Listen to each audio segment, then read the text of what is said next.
Episode 18. Anissa masih melihat kamar tersebut dengan takjub. Dia tidak menyangka ada kamar sebersih ini di ruangan bosnya.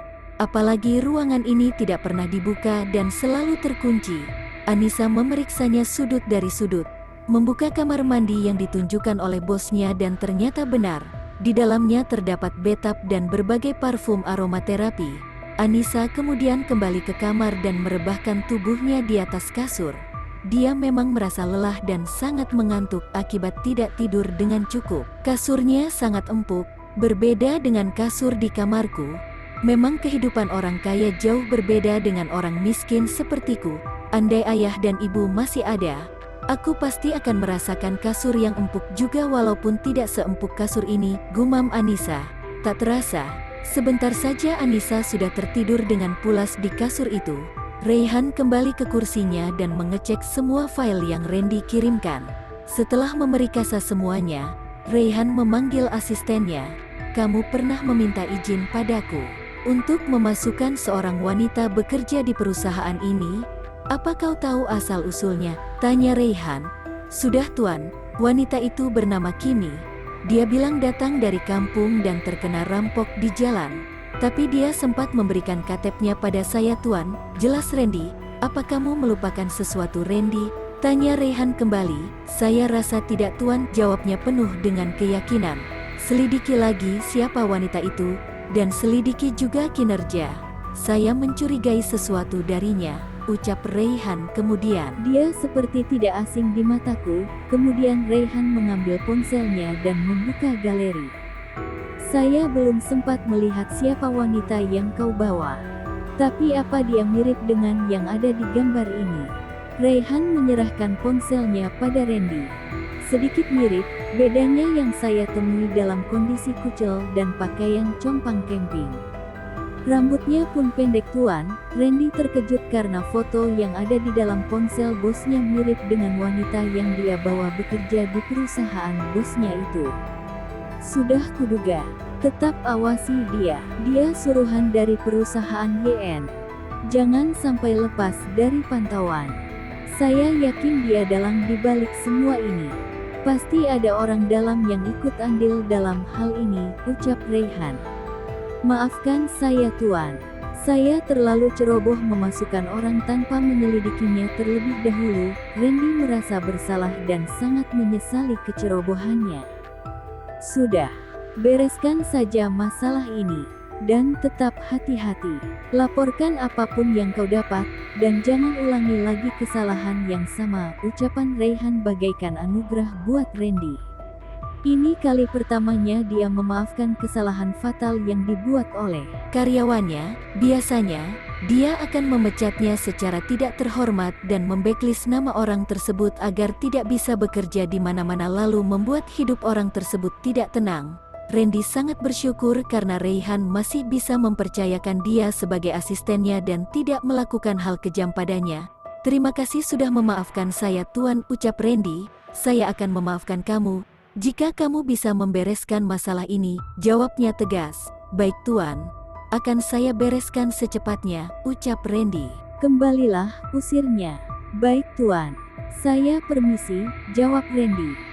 Reyhan kembali fokus pada layar laptopnya dan mengerjakan pekerjaannya. Jam menunjukkan waktu istirahat. Rhea teringat dengan Anissa yang ada di dalam kamar pribadinya. Dia bangkit dan membuka pintu kamar tersebut. Dilihatnya Anissa masih terlelap dengan tenang di atas kasur.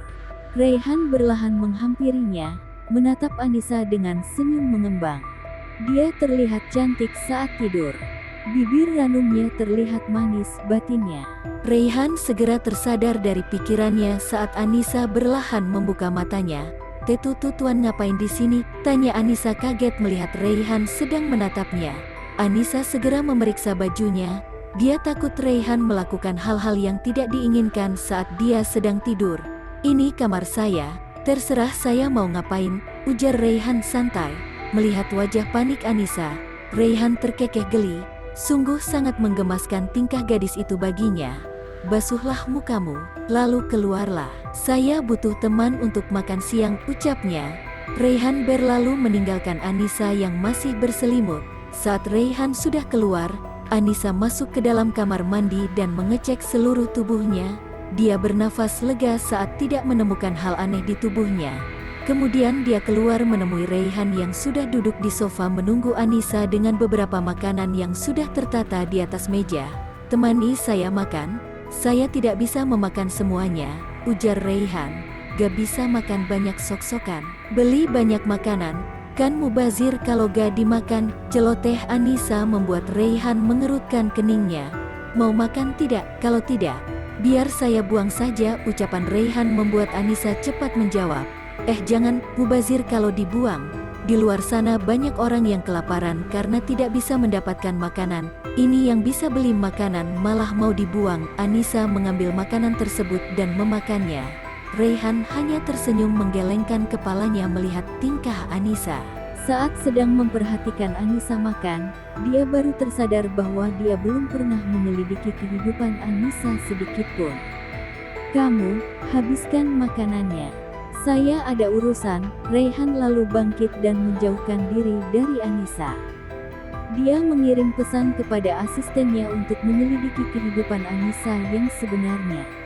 Setelah mengirim pesan pada sang asisten, Raihan kembali ke sofa dan melihat Anissa sudah selesai dengan makanannya. "Tuan, terima kasih banyak atas semua kebaikan Tuan pada saya. Apa yang harus saya lakukan untuk membalas kebaikan Tuan?" ucap Anissa. "Cukup jadi pelayan saya tanpa berkhianat," ucap Raihan. "Saya janji akan bekerja pada Tuan semaksimal saya." Anissa tidak tahu apa yang dimaksud oleh Raihan, tapi dia berjanji pada dirinya sendiri akan tetap bekerja dengan Raihan walau entah apa yang akan terjadi di hidupnya di masa yang akan datang. "Bagus, suatu saat saya akan membutuhkan bantuanmu," ucapnya lagi. "Baik Tuan," jawab Anissa. "Bagaimana dengan tanganmu?" tanya Raihan. "Sudah mendingan Tuan. Kemarin saya mampir ke apotik untuk membeli obat dan alat perban seperti yang Tuan perintah," jawab Anissa. "Bagus," Raihan menjawab dengan singkat. "Maaf Tuan, ini saya harus ngerjain apa lagi ya?" tanyanya. "Hari ini saya bebasin kamu. Terserah mau ngapain. Tapi ingat, jangan keluar dari kantor ini," ujar Raihan. "Apa saya boleh membantu karyawan lain?" tanya Anissa. "Maksudmu?" tanya Raihan balik. "Saya ingin membantu Mbak Atika.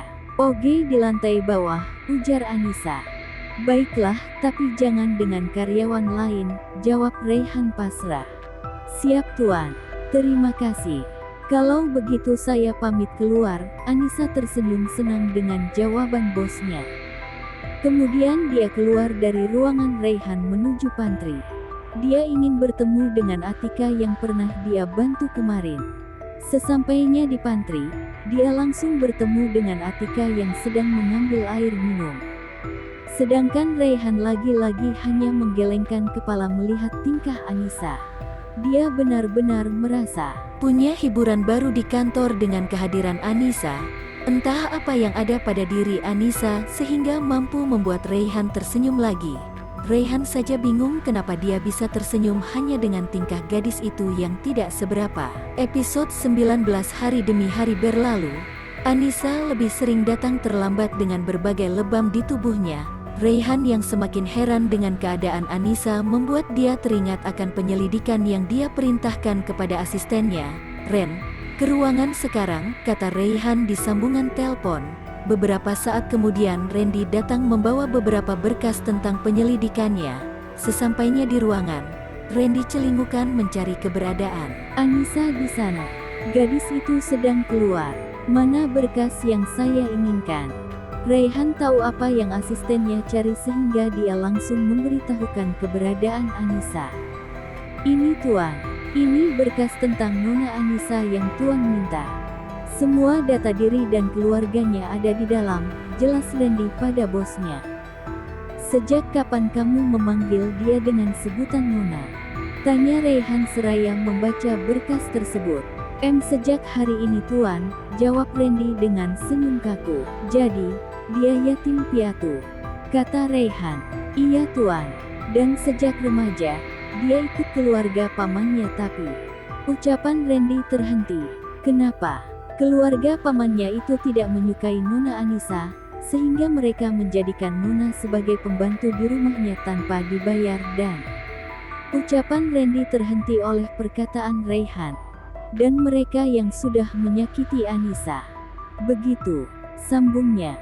Benar Tuan, lebam dan luka yang ada di tubuh Nona Anissa adalah akibat perbuatan mereka, ucap Randy kembali keterlaluan mereka. Saya benar-benar tidak habis pikir. Kenapa dia masih saja bertahan di rumah itu? Kenapa dia tidak keluar saja dari sana? Raihan mengepalkan tangannya menahan amarah. Entah kenapa dia merasa sakit hati dengan perlakuan mereka pada Anissa. Dia anak dari Hartono Abimana dan Arumi Aninditama. Itu berarti dia. Ucapan Raihan terhenti ketika pintu ruangan diketuk oleh seseorang, dan Anissa masuk ke dalam membawa beberapa kantong makanan yang Raihan minta. Permisi, apa saya mengganggu? Tanya Anissa yang sudah menyelonong masuk.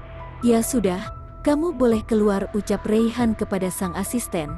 Baik, saya permisi Tuan. Nona. Randy menganggukkan kepalanya undur diri dari ruangan tersebut.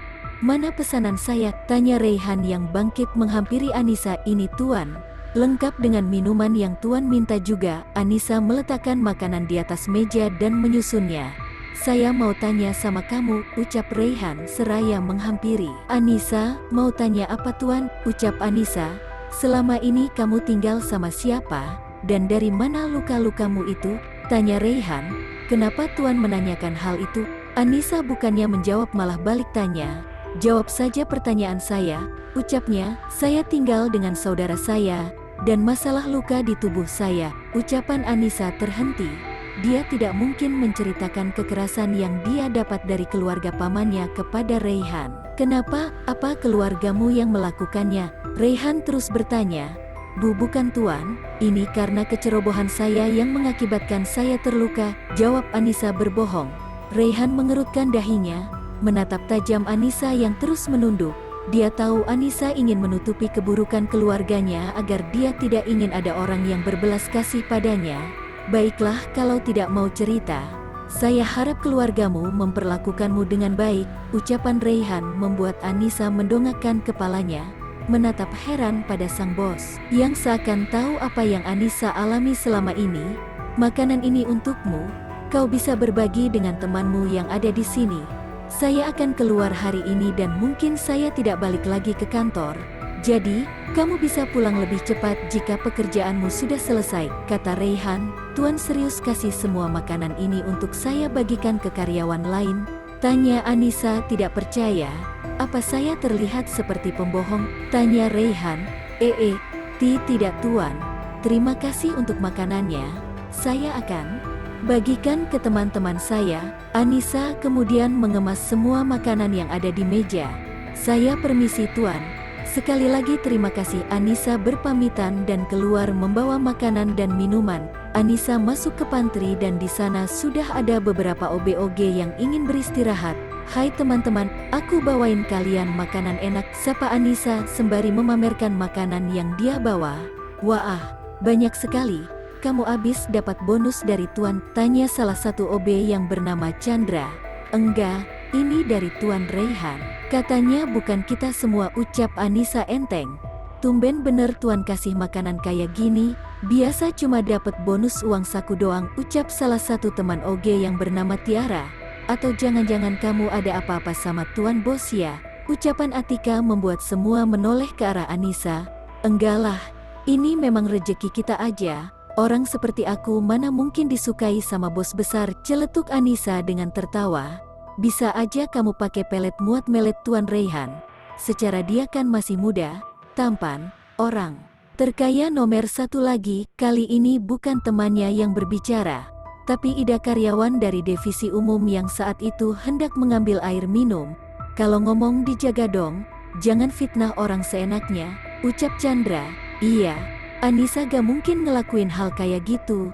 Dia orang baik, sambung Tiara. Bilang aja iri gak bisa deket sama Tuan Raihan, sambung Atika. Gue, ini sama dia. Hello, gak level banget sih. Orang kampung kayak dia apa yang dibanggakan, ucap Ida. Udah jangan dengerin, biarin aja. Kita makan aja yuk. Anissa berusaha menghentikan percepatan itu agar tidak terjadi keributan di sana. Sok baik banget, Cok cantik, cantikan juga gue, gumam Ida yang berlalu dari tempat itu. Gue heran deh, kenapa orang seperti itu bisa masuk ke kantor ini sih? Bikin sepet mata aja, celetus darah. Udah, makan-makan. Biarin aja dia, ucap Anissa. Kemudian mereka berlima akhirnya makan siang bersama di dalam pantry.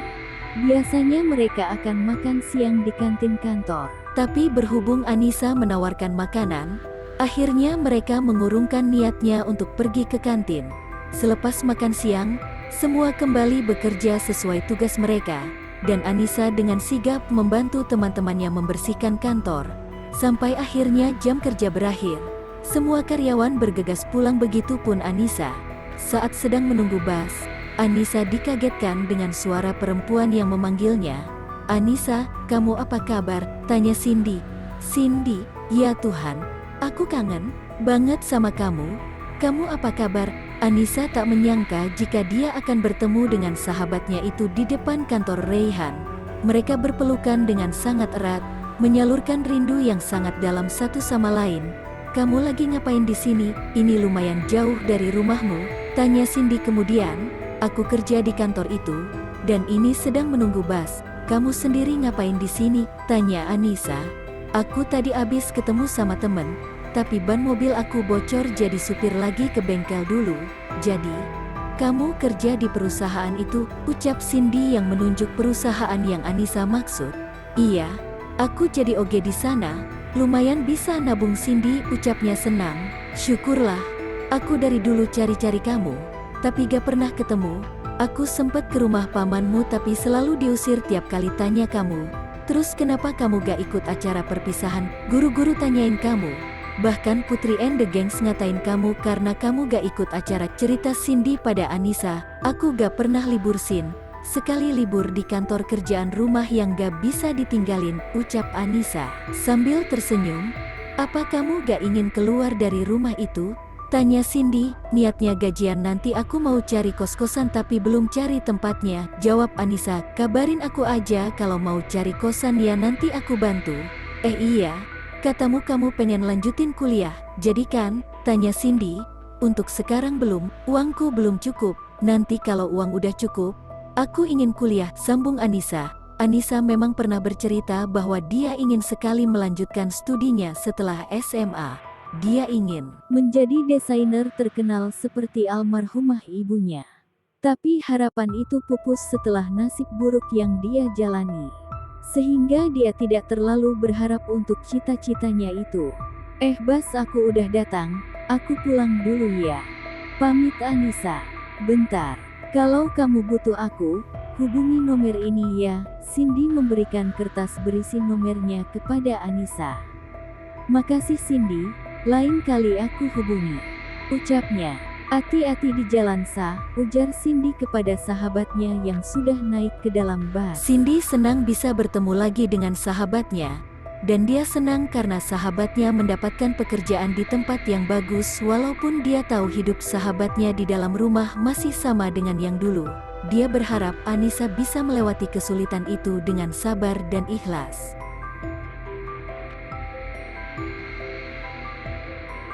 Next episode 20.